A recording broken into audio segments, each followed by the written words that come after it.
Hello students, last turn पर हमने concept of ecosystem में इकोसिस्टम के बारे में पढ़ा था। आज हम उसी को कंटिन्यू करते हुए कंपोनेंट्स ऑफ इकोसिस्टम, उसके कौन कौन से मुख्य घटक हैं जो मिलकर किसी भी इकोसिस्टम को बनाते हैं। अकॉर्डिंग टू ओडम 1971 में ओडम ने बताया कि कुछ जो हैं मुख्य कंपोनेंट जो इकोसिस्टम के वो हैं inorganic substance, organic substance, climate factors, producers, macro consumers और माइक्रो कंज्यूमर्स। अब कोई किसी भी इकोलॉजिस्ट से अगर हम बात करेंगे तो वो कोई सा भी अपना इकोसिस्टम हो, चाहे वो टेरेस्ट्रियल हो, चाहे वो मैराइन हो या फिर वो आर्टिफिशियल हो, अगर हम ब्रॉडली देखें तो दो कंपोनेंट मुख्य रूप से होते हैं उसके। हम उसको कहते हैं एबायोटिक कंपोनेंट्स और बायोटिक कंपोनेंट्स। तो ये जो एबायोटिक कंपोनेंट्स हैं, ये एबायोटिक कंपोनेंट्स के बारे में हम पहले जानेंगे, या जिन्हें हम कहते हैं अजैविक घटक। ये जो अजैविक घटक हैं ये निर्जीव होते हैं, जो कि हमारे किसी भी इकोसिस्टम का क्या बनाते हैं, एनवायरनमेंट जो होता है हमारा उसका वो बनाते हैं, और या हम उसे कह सकते हैं भौतिक पर्यावरण बनाते हैं। ये जो है मुख्य रूप से अगर हम इसको फिर से डिवाइड करें तो ये इनऑर्गेनिक सब्सटेंस, ऑर्गेनिक सब्सटेंस और क्लाइमेटिक फैक्टर्स होते हैं। अब एबायोटिक फैक्टर में सबसे पहले इनऑर्गेनिक सब्सटेंस कौन कौन से हैं जो कि उसका एबायोटिक पार्ट बनाते हैं। Hydrogen, oxygen, nitrogen, sulphur, sodium, ये मुख्य तत्व हैं जिनको कि हम वाइटल एलिमेंट्स, आवश्यक तत्व हैं जो कि किसी भी अजैविक घटक को बनाते हैं। और बाद में यही जो तत्व हैं पूरा बायोकेमिकल साइकिल में काम में आते हैं। चक्रीय स्थिति में प्रोड्यूसर्स, कंज्यूमर्स, इन सब में ये तत्व पाए जाते हैं। दूसरा जो होता है हमारा वो क्या है, ऑर्गेनिक कंपोनेंट्स। दूसरे जो हैं ऑर्गेनिक सब्सटेंस या कंपोनेंट्स एबायोटिक कंपोनेंट्स में वो होते हैं जब क्या होता है कोई भी एनिमल जो है वो डेड हो जाती है उसकी, तो वो जब ज़मीन में दोबारा वापस चला जाता है तो उसके जो कंपोनेंट्स होते हैं वो हैं अमीनो एसिड, प्रोटीन्स, कार्बोहाइड्रेट्स और लिपिड्स। ये सारे ऑर्गेनिक कंपोनेंट्स होते हैं जो कि फिर साइकिल में बाद में जाते हैं। तीसरे जो हैं वो हैं क्लाइमेटिक फैक्टर्स। क्लाइमेटिक फैक्टर्स जैसे हमारा जलवायु कारक हैं, ये जो कारक हैं ये क्या हैं, जटिल घटक हैं। इनके अंतर्गत हमारी वायु, प्रकाश, एयर और टेम्परेचर, रेन मुख्य रूप से आते हैं। और इसमें जो है अब आप देखते हैं कोई भी हमारा जो वातावरण में उसमें ये सब हमको मिलते हैं, और वहाँ पर रहने वाले जितने भी जीव हैं उनका इनके ऊपर बहुत असर होता है, और इन्हीं के आधार पर जगह जगह पर हमको एनिमल्स भी डिफरेंट मिलते हैं।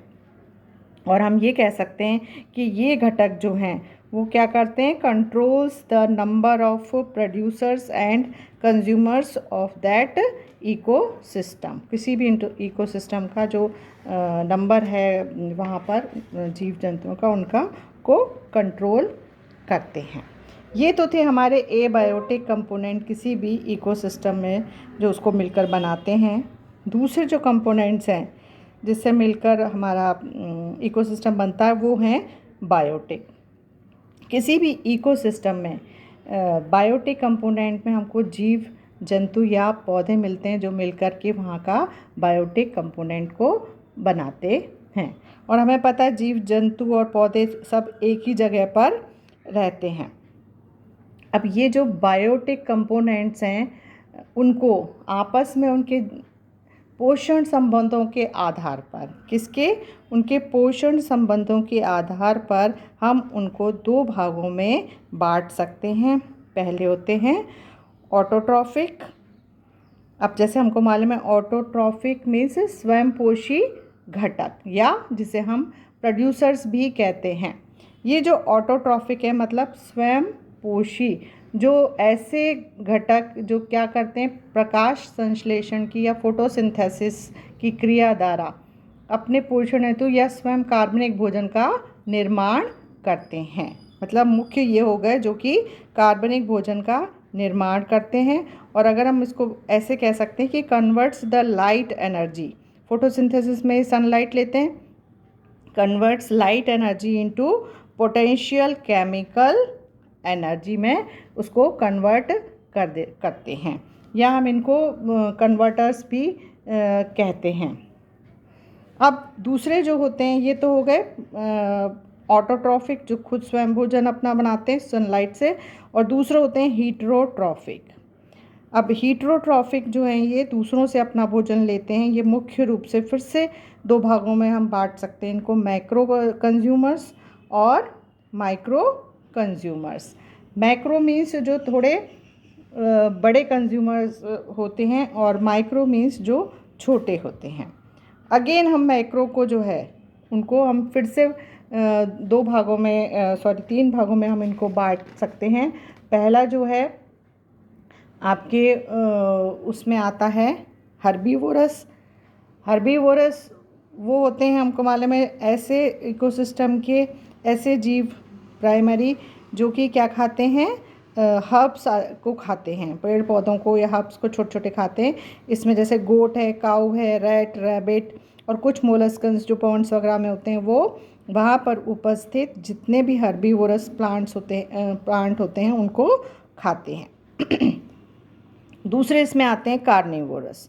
कार्निवोरस मतलब वो ऐसे वो एनिमल्स जो दूसरे प्राइमरी जो हर्बीवोरस हैं, जो क्या खाते हैं, घास आदि को खाते हैं, उनको अपना भोजन बनाते हैं, उन जीवों को खाते हैं, उनको हम बोलते हैं सेकेंडरी कंज्यूमर्स। जैसे फ्रॉग, फॉक्स, डॉग, कैट, सैलेमेंडर्स, ये सब क्या हैं, सेकेंडरी कंज्यूमर्स हैं। अब फ्रॉग हमें पता है किसको खा लेता है, इंसेक्ट्स को, कीड़ मकोड़े को खाता है, तो ये क्या हो गया, कार्निवोरस हो गया, कार्निवोरस और सेकेंडरी कंज्यूमर्स। और कुछ इकोसिस्टम में हमें तीसरा टर्शरी कंज्यूमर्स भी मिलते हैं। अगर वो इकोसिस्टम बड़ा होता है तो वहाँ पर फिर हमको लॉयन, स्नेक, फिशेस जो कि छोटे छोटे जीव जंतुओं को खाते हैं, लॉयन जैसे छोटे जानवरों को खा लेता है, स्नेक, फ्रॉग आदि को खा लेता है, जो कि सेकेंडरी कंज्यूमर्स थे। तो इस प्रकार ये पूरी एक चेन या वेब बना लेते हैं अपनी कार्निवोरस। तीसरे जो आते हैं हमारे इसके अंदर वो हैं ओमनीवोरस। ओमनीवोरस जो हैं वो ऐसे हैं जो कि सब खा लेते हैं, मतलब प्लांट्स भी खा सकते हैं और एनिमल्स को भी खा सकते हैं।